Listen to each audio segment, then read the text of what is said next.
गायत्री माता की जय। लग रहा है ऊर्जा कुछ कम हो गया है। वास्तव में मनुष्य के सुनने की एक सीमा होती है। आप लोग काफ़ी दिनों से, काफ़ी देर से सब कुछ सुन रहे हैं। बातें कितनी भी अच्छी हो, एक क्षमता के बाद वो बातें पचना बंद हो जाती हैं।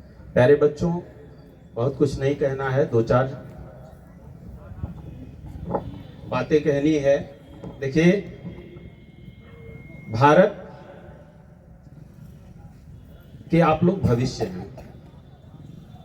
आप ही नौनिहालों के आधार पर भारत का निर्माण होना है।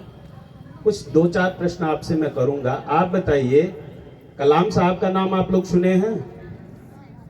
कलाम साहब कलाम कब बने? जब स्वयं को पहचान गए। महात्मा गांधी जब स्वयं को पहचान गए। Doctor B R. अम्बेडकर साहब जब स्वयं को पहचान गए। ये अखिल विश्व गायत्री परिवार आत्मनिर्माण की प्रयोगशाला है, स्वयं के निर्माण की प्रयोगशाला है। वेद मूर्ति तपोनिष्ठ पंडित श्री राम शर्मा आचार्य इस धरती के अनूठा और अद्भुत व्यक्तित्व हैं, जिन्होंने मानव निर्माण की प्रयोगशाला बनाई। दुनिया में संगठन बनाए जाते हैं, परम पूज्य गुरुदेव परिवार बनाए।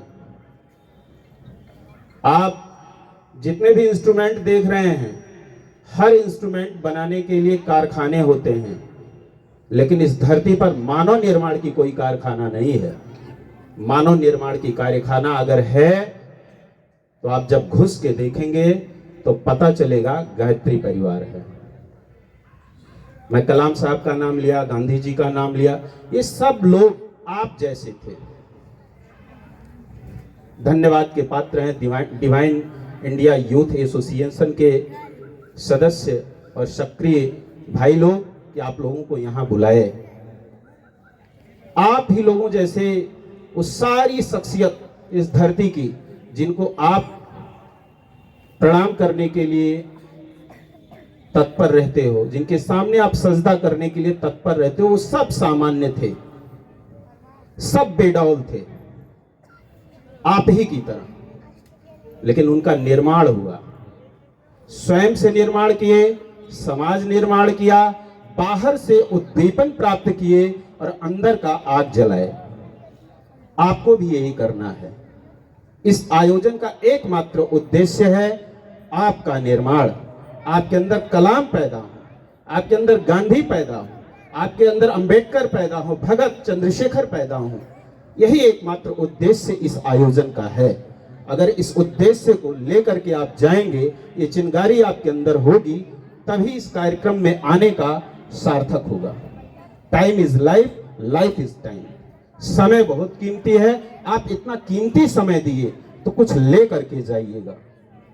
एक छोटा सा उदाहरण दूंगा, बात समाप्त करूंगा। प्यारे बच्चों, आप देखते हैं बेडौल पत्थर नदी नापदान के किनारे पड़ा रहता है। दिन भर में सैकड़ों लोग उस पे पैर रखते हुए नदी नापदान को क्रॉस करते हैं, पार करते हैं। नाले के किनारे पड़ा रहता है, उसका कोई मूल्य नहीं होता है, रगड़ा जाता है, घिसा जाता है। लेकिन जब उसी पत्थर पर किसी मूर्तिकार की दृष्टि पड़ती है, वो पत्थर उठाता है और उस पे छीनी हथौड़ी चलाता है, तो सुंदर सी मूर्ति उसमें निकल पड़ती है। और वही मूर्ति जब मंदिर में स्थापित कर दी जाती है तो लाखों लोग सजदा करते हैं उस मूर्ति के नीचे। उस मूर्ति को माल्यार्पण किया जाता है, उस मूर्ति को मिठाइयां खिलाई जाती हैं। ठीक इसी प्रकार से आप लोग भी एक बेडौल पत्थर हो और आपके अंदर वो सारी संभावनाएं हैं जो कलाम के अंदर थी, जो गांधी के अंदर थी, इस दुनिया के सबसे सर्वश्रेष्ठ शख्सियतों के अंदर जो संभावनाएं थी। वेद कहता है यत् ब्रह्मांडे तत्पिंडे, जो कुछ इस ब्रह्मांड में है, पूरी ब्रह्मांड में जो कुछ है वह इस पिंड में समाया हुआ है। इस पिंड का तात्पर्य प्रत्येक व्यक्ति से है। लेकिन क्यों सब लोग ब्रह्मांड नहीं बन पाते हैं? उसके पीछे एकमात्र कारण है कि हम निर्माण प्रक्रिया से गुजर नहीं पाते हैं। आम के 4 बीज ले लीजिए, एक दलदल में डाल दीजिए, एक पानी में डाल दीजिए, एक आग में डाल दीजिए, एक छत पे डाल दीजिए। अंकुरण वही होगा जहां अपेक्षित वातावरण उसे मिलेगा, जहां अपेक्षित मिट्टी उसे मिलेगी। जो बीज सड़ने गलने के लिए तैयार हो जाएगा, उसी के अंदर पौधा उदित होता है। वही पौधा आगे बढ़ करके वट वृक्ष बनता है और लाखों फल देने के लिए तत्पर हो जाता है, और लाखों फलों के अंदर लाखों वृक्षों की संभावना होती है। ठीक इसी प्रकार से लोगों ने गला है।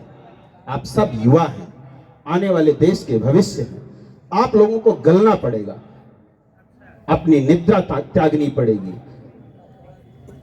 अपना संकल्प जगाना पड़ेगा, अपने आप से संघर्ष करना पड़ेगा। हमारी लड़ाई बाहर नहीं है, हमारी लड़ाई स्वयं से। आत्मदीपोक हो, स्वयं के अंदर के दीपक को जलाना पड़ेगा।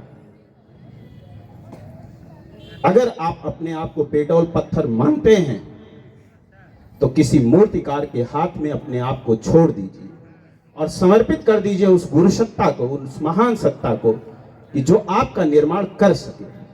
बेशक वो हथौड़ी चलाएगा, क्या नाम है, छीली चलाएगा, बेशक आप पे वार करेगा, आपको उछलना नहीं है, कूदना नहीं है, सह लेना है, मूर्ति निकल आएगी। कुछ इसी प्रकार की गुरु सत्ता एक सूत्र सिद्धांत इस दुनिया को दे करके गई है, जहां आपका निर्माण हो सकता है। आज आपकी शिक्षा सृजन के लिए बहुत सारे इंस्टीट्यूट बने हुए हैं, लेकिन आपके मानस पटल को परिवर्तित करने वाले कोई इंस्टीट्यूट नहीं बने हुए हैं। मैं शिक्षक हूं, शिक्षा व्यवस्था से जुड़ा हूं। मुझे मालूम है कि आज की शिक्षा आपको सूचना प्रदान करती है, जानकार बना सकती है, लेकिन समझदार नहीं बना सकती है। हमारे कोर्सों में हमारे पूर्वज चला करता था, जहां हम कुछ संस्कार सीख जाया करते। अभी एक छोटा सा बच्चा राम का गुणगान कर रहा था अपने शब्दों में। आज हमारे राम हमारे जीवन से समाप्त होते जा रहे हैं, हमारे कृष्ण हमारे जीवन से समाप्त होते जा रहे हैं, हमारे चरित्र और चिंतन से समाप्त होते जा रहे हैं। उसका एकमात्र कारण है आधुनिक शिक्षा पद्धति।